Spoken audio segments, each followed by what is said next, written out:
Thank you for joining us for the latest interview here from Slough Football Club. With the season now being null and void, we've decided to give you an update, and joining us to give you the update this evening, we have our joint managers as usual, Neil Baker and Jon Underwood, and joining us from the club is the Vice President, Craig Edwards. Thanks for joining us, guys. Thanks, no problem, mate. Very much. So on Monday, the government announced that fans wouldn't be in until May the 17th. I guess we kind of knew that. It kind of made sense that the season would be null and void, and that's what it is. I do want to get your perspectives from a playing side, a manager's side. But first of all, Craig, can we come to you, because there are a lot of different views out there, but the null and void is probably the best for this football club in securing the football club. Yeah, I think there's a couple of reasons. I think first of all, you know, we were never happy about playing under the current COVID conditions. So it was difficult for us to warrant putting our players out when COVID was so, so apparent in the local neighbourhood and around the country. But I think from a financial standpoint, it was costing us a huge amount of money, and we weren't in a position to get any money from the Sport England, not without having to take a loan. So for us, it was the right decision, and it was the right decision for most clubs in our league. For Neil and Jon, obviously you both said from the very beginning of the season you weren't happy about the COVID situation and the players' safety. I know that the National League did announce that they were going to give COVID tests out, but they weren't the same as the ones that you had during the playoffs last year, were they? No, it was the tests that we had, during the playoffs were your PCR tests, and I think the league were talking about doing the lateral flow tests, which aren't quite as accurate. For me, probably 2.5, 3 months too late as well. I think myself and Jon, we were talking about it, a few weeks back, and I think the first game that I started to have an issue was, I think it was the 29th of October. I can't remember exactly. It was the was it the Bath game or the Welling game? It was the Welling game, I think. Yeah. Welling game was the first game where I started to feel uncomfortable with the environment that we were being put in. Obviously, I had a personal issue with my dad, whereby I was, he was shielding and I was spending time with him, which obviously made it difficult for me. But we started talking about COVID back in October, and felt that it probably wasn't the right thing to be in and around changing rooms and whatever else. And I think we've been pretty consistent all the way through with that. And even I think December, mid-December, we made we sent a letter to the league, obviously talking about the fact that we weren't, as a club, comfortable with it, and at the time, nothing was done, and I think one or two clubs sort of agreed with our stance, and our stance has been pretty firm throughout. And I think, as Craig says, it's a twofold thing. The COVID issues were terrible, but the financial side is just, it makes football unviable, in my opinion. We were talking, myself and Jon, earlier tonight. It's almost a year since we've had any fans in at Arbor Park. Football without fans is not viable, not at our level, and not without huge bailouts. Obviously, we had the grants from the National Lottery, which were massively appreciated, but that still doesn't help us for 5 months. Trying to complete a season, which is just couldn't happen. Yeah, those grants, as we all know, were there in place for October, November, December. We all had to submit, what we felt we would lose through that. I mean, Craig will know better than me, but we submitted that, didn't we, to say this is what we're going to lose over those 3 months, and that replaced that. And I think for some clubs, it more than replaced it. For some clubs, it enhanced their budget. For some clubs, it wasn't enough. And we were probably roughly in the middle, I would say. Absolutely, John. Yeah. So, and I think at that point, if they'd have said, right, you've got to finish the season, but you're only getting 90 grand, 93 grand, then, you know, there's a decision to make, but, you know, you could at that point theoretically have spread that money over the season, cut your budget drastically and found a way. But the reality is we were, at that stage, we were told that it's 3 months it covers, and you'll either get more, you'll get more if crowds don't come back. And neither of those things happened. And so, yeah, it made it impossible for us. I know there was some talk from some clubs about finishing the season with kids, furlough your squad, put a team of kids out. And I know Billericay did that partly. They had some non-contract first team players and they used some 23s. For us, that wasn't a viable option. It doesn't maintain the integrity of the league. And I just don't feel that's not elite football. That's not National League South football. Patching up a group of kids to play for no money, that's not what it's about. So for us, you either do it properly or you don't do it at all. And we were unanimous across the steering committee and myself and Bakes that there was no way forward. You spoke about the budgets there, John. You obviously did, once we knew that COVID was going to be an issue for the season and fans weren't allowed in. As a club, we did make a cut in the budget from last year. You also worked with a smaller squad, so it wasn't like you're trying to spend your way through and not cut the cloth, as they say. You cut the budget and worked with a very small squad, which put you under some tough pressure. Yeah, I mean, we did. I mean, we worked very closely with Craig and the other members of the committee, and we were quite comfortable with reducing the budget, taking people off contract, and doing all the right things to support the club. You know, me and Bakes have been at the club a long time now, and we're not the sort of managers to put pressure and say, you know, I'd say we put our ambitions to keep pushing on and climbing the ladder on hold this year. This year was about the club and getting the club getting through. So yeah, we did those things, and I think the other important thing was that we didn't sell season tickets. A lot of clubs did. I think, if I'm right in saying, the National League advised teams not to, and we didn't. We didn't take that money off our fans to then be in a position where we might have to refund it. We didn't do that. So I think we did all we could to prepare ourselves for what might come. And I'm comfortable that the club's acted really well throughout and done the right thing by its supporters, by its players, certainly by me and Bakes. So, but you can only do so much. You know, we did cut our cloth accordingly. We weren't chasing promotion. Of course, we wanted to try and get in as high up the league as we could, but that wasn't a priority this year. It was making sure the club's sustainable beyond this season. Yeah, absolutely. Craig, talking about season tickets, obviously the club had a huge dilemma coming up to the season. We didn't know that the season was going to start.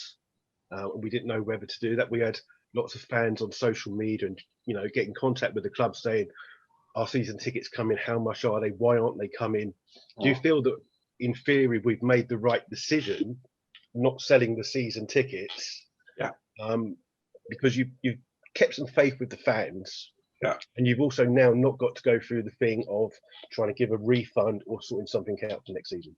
Yeah, absolutely. We definitely made the right decision, and that's kind of, you know, one thing that is, you know, we did care about our fans, and I was never convinced, and I'm not sure these guys were ever convinced that we'd finish this season. And it would never have been fair of us to take money off people, whether we gave them the money back afterwards or not. It just wasn't viable for us to do that.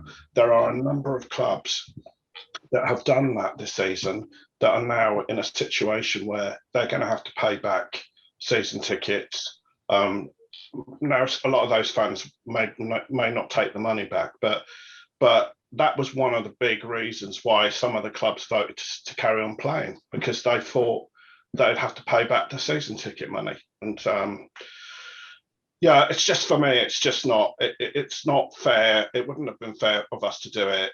It's not ethical for us to do it, and we try to be ethical in everything that we do, with both with our players, with our managers, and with the fans. So yeah, I'm absolutely happy with that decision, and I'm pretty sure the fans will be as well. Neil, you spoke quite vocally at the beginning of the season, saying that you didn't think the season should start. It's paid dividend that you're right. We'll get that in because that's right.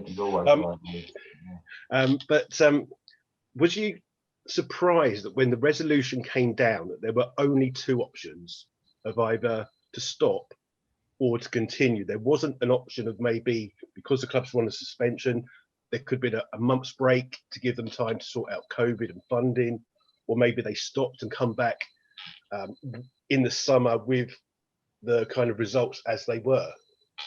Yeah, I mean, can I just say that whilst I didn't think that the season would finish, you know, I sort of talked about it early on, and it was just based on COVID. And one of the things I always said was, how are you going to be able to differentiate at Christmas time whether you had flu or whether you had COVID? And for me, that was always going to be a real big problem, and we talked about it. And so whilst I didn't think the season would finish, we all obviously all wanted it. You know, we're all here to be involved in football, to play football. We love football. So, you know, but we're just all in this position. And this is the thing that I found really tough over the last sort of couple of months, really, is every club has got their own agenda, you know, and there's no problem with that at all. Every club has got to do what's right by their club. Unfortunately, there's been so much mudslinging from, you know, managers, players, clubs, supporters, to opposition teams. At the end of the day, none of us wanted to be in this position. Not one team wanted to be in this position. You know, we've been put into a position, whether that's via the National League, whether that's via the government, but we are in this position. And unfortunately, you know, every club has got to do their own the right thing by themselves. And in the end, the votes come out, and as you said, you know, there was two options: one to null and void, and one to continue. Yes, maybe there could have been some other options. How would that work? You know, that's one of the questions. Obviously, you know, there's a number of clubs at the moment who are talking about, you know, taking action and trying to continue the league, and, you know, maybe in a hybrid league or something like that. And whilst I absolutely don't begrudge any of those teams to try and do that, if they can afford to do it, then they should have the right to do that. The issue that you then have is what happens at the league above. You know, what happens to your Wealdstones, your Kings Lynns, your teams who are down at the bottom, who might turn around and say, well, actually, we don't want to play anymore. You know, so you've got to treat both leagues the same. So if you're saying, well, teams can step out at step 2, then surely teams can step out at step 1, and therefore who's getting relegated? So there's so many issues. And this is why, in reality, it would have been, you know, the best decision to not have started, because we wouldn't have had all of these problems. You know, I was talking to somebody today, you know, who's on the board of a national Premier side, and it almost feels like they are where we were 4 weeks ago.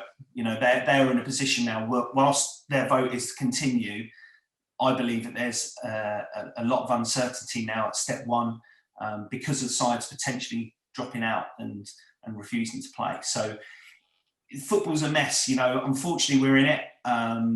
You know, I wholeheartedly agree with those clubs that want to try and fight on and do what they can.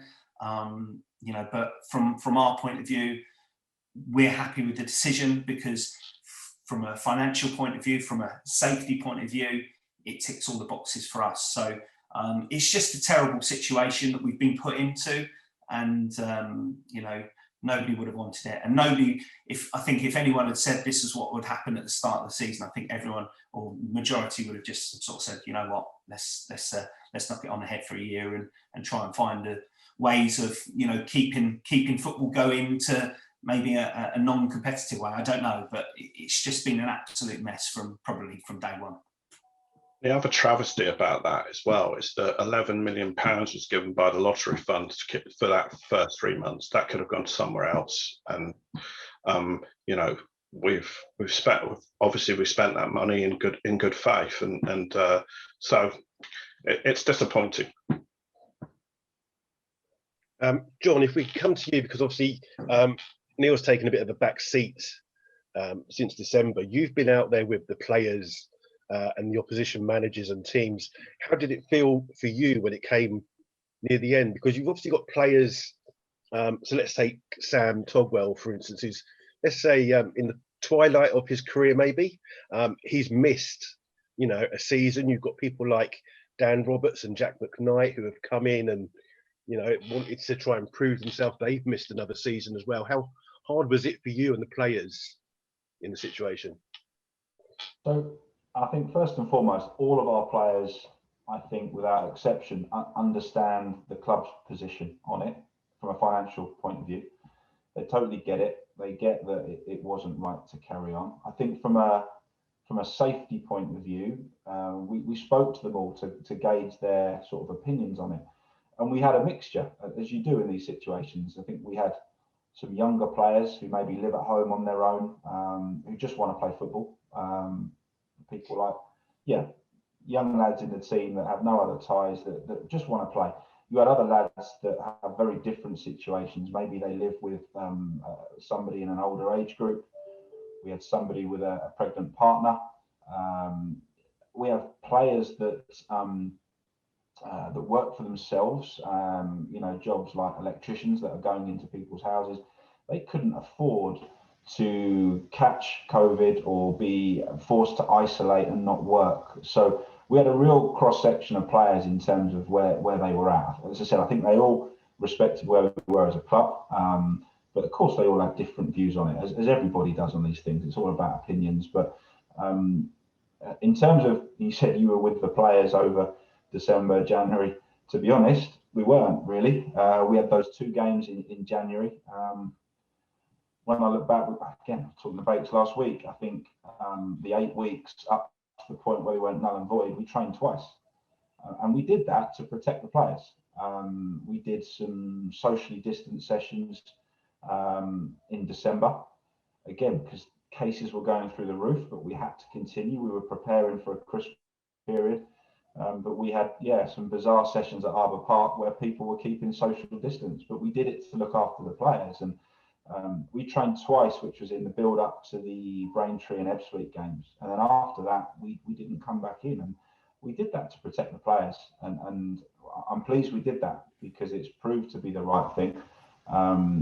It's proved to be the right thing when we said we weren't going to fulfill fixtures, which is a big call to make for a club. I think it's a strange thing for us as football people, if I say that, me and Bakes, to sort of say, no, we don't want to play when we love our football, we live for our football. And obviously Bakes was taking a back seat, but it was a joint decision on that. And but I think all we did all the time was the right thing by the players, and we tried to protect the players, and that those decisions have been justified now. The fact that we would have been playing meaningless games would have been, you know, I know there's some clubs have been saying, oh, these games we've played in the last month have been, you know, the money we've spent has been a waste of time. Well, yeah, exactly. And we were saying that all along.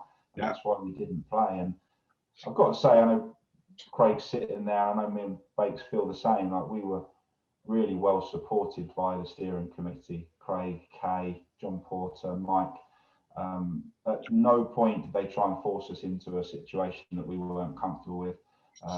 The 6 of us had Zoom calls to discuss the situation, and everybody was in the same boat. We all had the same mindset. We all tried to do the right thing by the players, by the club, and we felt really supported by that. And I think that was something that meant a lot to me and Bakes. We felt we had the support of the club, and the club had our support, and there was no debate at all. We felt it was the right thing to do, and as I said, it's been vindicated by what's happened in the end. Craig, as Jon said there, you had the full unfulfillment of the fixtures. Yeah. When the charges came through, was there a chat amongst you and the other board of directors to say, you know, do we have a word with Neil and Jon, and, you know, do we try and put an under-23s out? Because you had the fact that you could have an expulsion, points deducted, or a fine with money that you didn't have. Did that ever come across at all? Absolutely not. Look, we messaged the National League in the middle of December saying that we were not happy about it. You know, we were not happy about playing games, and we wanted them to take action. They didn't take any action. They ignored us. We messaged them again at the beginning of January saying that we've got real concerns here. You know, at that time, Slough had over 1,000 per 100,000 as the infection rate. You know, and still they wanted us to play. It was only after a little while that they decided to actually delay for 2 weeks, which made no sense whatsoever. So instead of taking the option that we said to them, delay for 6 weeks, let the COVID thing settle down, and let clubs make the decision. They didn't do it, and they made us come out and play again. And we were all of one mind, both managers and the steering committee. At no point, and this is a key thing, all of these players and our managers, they're all employees of the club. They're all employees, and they should be given the same rights as any other set of employees that work for any other company. And at no point did we think about going and playing again. And the more the National League dug their heels in, the more we dug our heels in, because absolutely we were doing the right thing for our players and for our managers, and we'll never look at that and think, oh, we made the wrong decision.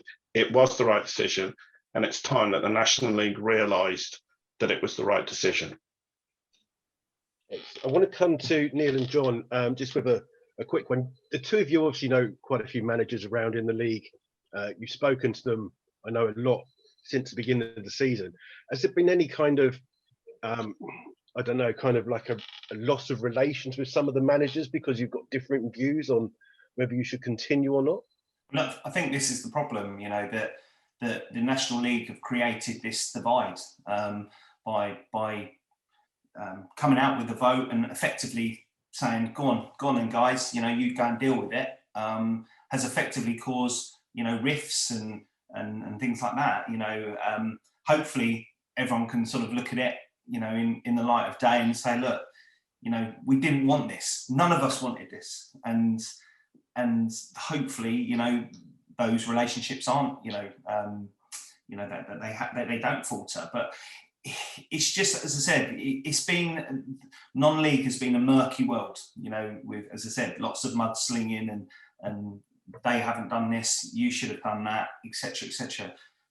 Who could foresee exactly what was going to happen? Nobody could foresee exactly what was going to happen. We've all been put in a terrible position, and as I said, every club has had to deal with it in their particular way. And it's just, the whole thing has probably left a sour taste in my mouth. That's for sure. I don't know about you, John. Yeah, the same. I'd like to think when we get back, hopefully, let's hope, we're all hoping we come back in August, full crowds, back to normal, and I think to a certain extent a lot of this will be forgotten. There might be one or two people we maybe think a little less of than maybe we did 6 months ago, but in terms of how people have handled it and the way people have been in terms of criticising certain clubs, but we don't hold any grudges. As Bake said, we've all been put in this really difficult position. We've all been fighting for what we think is right for our club, which is all football managers do, and we'll come back. I just pray we can come back. I want to look forward now, and I really hope we can get to August, sun is shining, people having a beer at football and enjoying themselves again, and I think we'll never forget this period, but I think hopefully we can put it behind us and start enjoying it again. What you said there, John, about looking forward, Craig, what is the club going to be doing from now until hopefully the start of the next season in August? What will the club do to try and look forward for fans? We all know that football without fans is rubbish. What's the club got? Any ideas? Or I mean, there's lots of new ideas that we're all working on at the moment. I'm going to be speaking with Jon and Neil next week to start thinking about the new season. And just to give people, just so people understand, the reason one of the big reasons for all of this, we would have depleted all of our resources. Everything would have gone. I would have been forced to sit with Jon and Neil at the beginning of next season with nothing in the bank. So fortunately, because the right decision has been made, we will have resources, and I will be able to give them more to work with next season. But there are other plans, and we'll get those out to the supporters over the next few months. But we just want to get back playing. We're desperate to get back playing. All of us want to, be able to go to matches and have that atmosphere. I mean, we're desperate to allow fans back in, and we just can't wait. I mean, we're already planning, as I said, and with these two, they're going to be planning for the next season, almost straight away. So I've just got to put together the budgets and stuff, in the next few days, and hopefully we'll have what is an interesting budget for next season. Neil and Jon, that's good news. But what you two going to be doing now is, have you spoken to the players about anything that you're going to keep? If anyone wants to leave, if they want to play somewhere else because of how it is? No, not at this stage.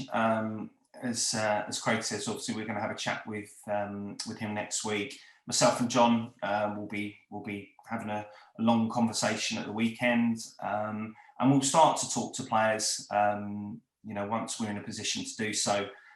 It's very difficult. There's myself and Jon are probably on the phone sort of 3 or 4 times a day, discussing different things, and we'll be working on those sort of over the next sort of 3-4 months. We will probably end up coming back a little bit earlier in terms of starting potentially a little bit earlier, working with 23s as well. A few trial days which we will coincide with the 23s, so we're looking at all options, to be honest, and looking forward to it. But as we've said, looking forward to having fans back in.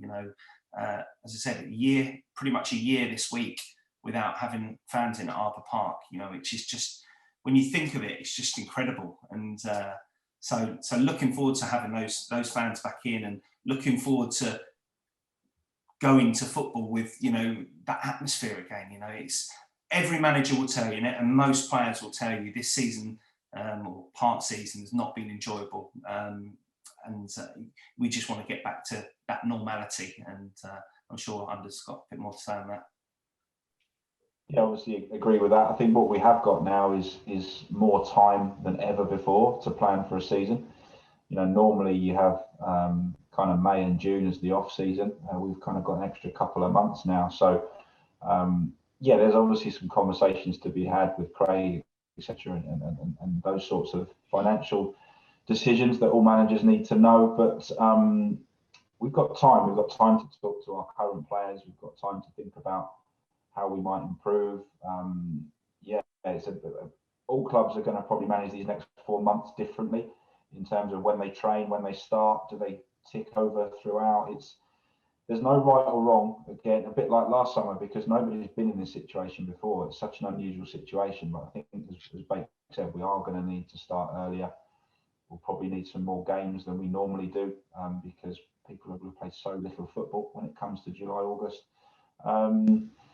But I'm looking forward to it. I think myself and Bakes were really getting kind of dragged down this last month with everything going on, and we're active on social media, as you know, and you end up just reading everything, and the stuff you agree with, the stuff you don't agree with.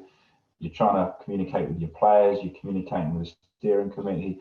It was horrible, to be honest, and I'm waiting for that decision to happen. And I'll be honest, as soon as that happened, I felt a bit of a weight off my shoulders. I felt like we could,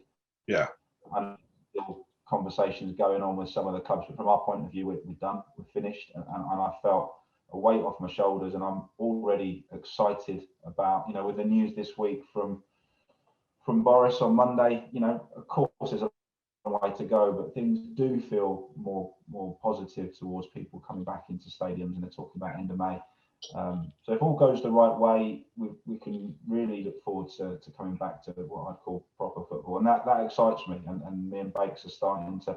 I can just the way we have our conversations about things, we're both getting a bit more excited about it, and I think we're preparing, want to prepare ourselves to be really competitive next year and have an enjoyable season. And if the fans are coming back in, we want to give them something to be excited about. So that's our challenge, and we've got plenty to get organised and prepare for it now. But what I really wanted to do is to thank our supporters for all of the support over the last year, you know, both financially and, you know, and the, you know, words of encouragement that have come through to us. It has meant a lot. We never doubted that we would get that kind of level of support from you guys, and we really appreciate it, and we can't wait to see you all in August. Yeah, can only echo those thoughts there as well, Craig. Gents, it wasn't how we'd hoped the season would turn out. Hopefully we won't have to have another season like this. Thanks for joining us, Phil, giving us the update, and we'll hopefully see you all in August. Thanks a lot. Thanks, Ade. Cheers, mate. Cheers, guys. Yeah.